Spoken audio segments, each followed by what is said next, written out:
사랑하는 성도 여러분, 반갑습니다. 오늘은 신명기 28장과 29장의 말씀으로 함께 은혜를 나누고자 합니다. 기독교는 추상적이거나 막연한 종교가 아닙니다. 실제적이며 구체적인 종교입니다. 하나님의 약속도 이와 마찬가지입니다. 하나님 앞에서 순종하는 자에게는 복을 약속하십니다. 신명기 28장은 27장에 이어서 이스라엘 백성들이 왜 하나님을 섬기고 경외하며 살아가야 하는지에 대해 보다 더 선명하게 가르치고 있습니다.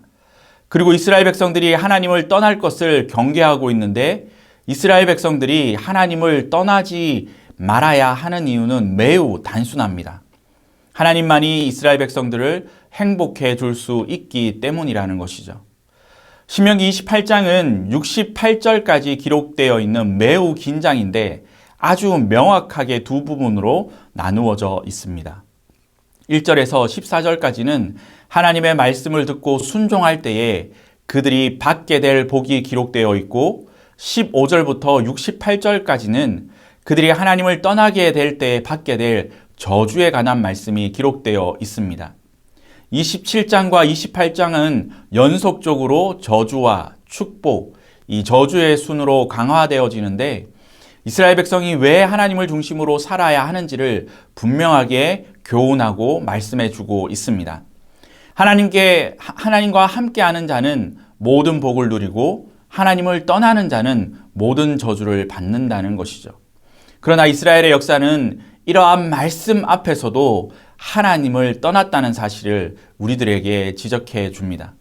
그리고 축복보다 저주가 훨씬 더 자세히 기록된 이유에 대해서는 학자들마다 의견이 분분하지만 중요한 것은 이스라엘 백성들이 만복의 근원 되신 하나님으로부터 주어지는 은혜를 누리기를 원했다라는 사실입니다.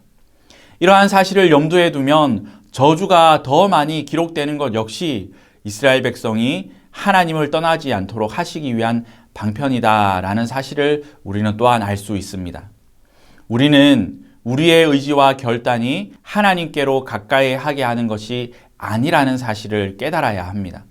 그리고 우리를 구원하시는 하나님을 더 간절히 소망하며 우리를 구원하실 하나님만을 의지하며 살아가야 합니다. 결국 예수 그리스도께서 이 땅에 오셔서 우리를 이 모든 저주에서 구원하시고 하나님께서 주시는 복을 누리게 하셨습니다. 이것이 복음이며 이 복음을 믿는 우리들은 이미 놀라운 복을 누리며 사는 자들이라는 사실을 기억할 수 있기를 바랍니다. 이어지는 신명기 29장은 하나님께서 이스라엘 백성들과 다시 언약을 체결하는 모습을 발견합니다.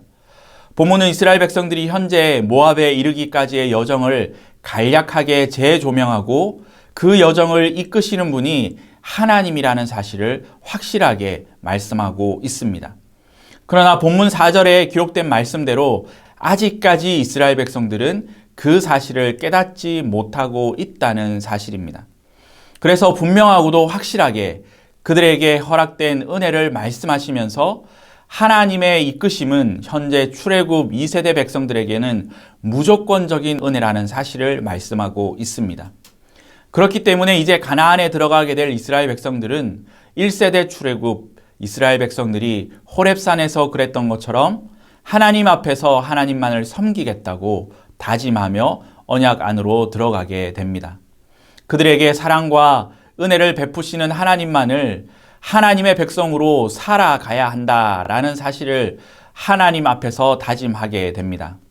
그런 의미에서 본문은 계속해서 이스라엘 백성들이 하나님을 떠나게 될 때를 경고하며 하나님을 섬기는 것을 경홀히 여기게 될 때에 그들이 받게 될 저주에 대해서도 분명하게 경고합니다. 그러나 그 사실이 하나님과 이스라엘의 관계가 끊어지는 것을 의미하는 것이 아니라 그럼에도 불구하고 하나님께서 친히 맺은 언약을 하나님께서 직접 유지하시고 보존하시고 지켜가신다는 사실을 성경은 계속해서 말씀합니다.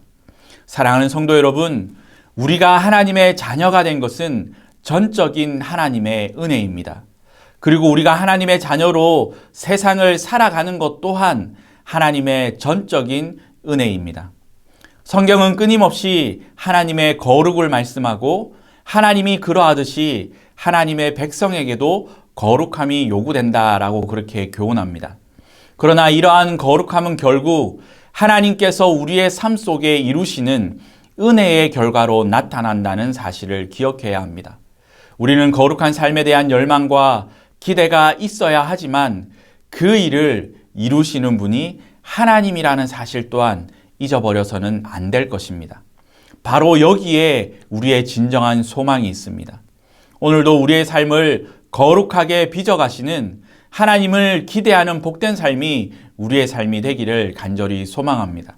그리하여 오늘 이 하루도 하나님의 백성으로 살게 하시는 하나님을 찬양하며 믿음의 삶을 살아가는 저와 여러분의 삶이 될 수 있기를 주님의 이름으로 축원합니다. 감사합니다.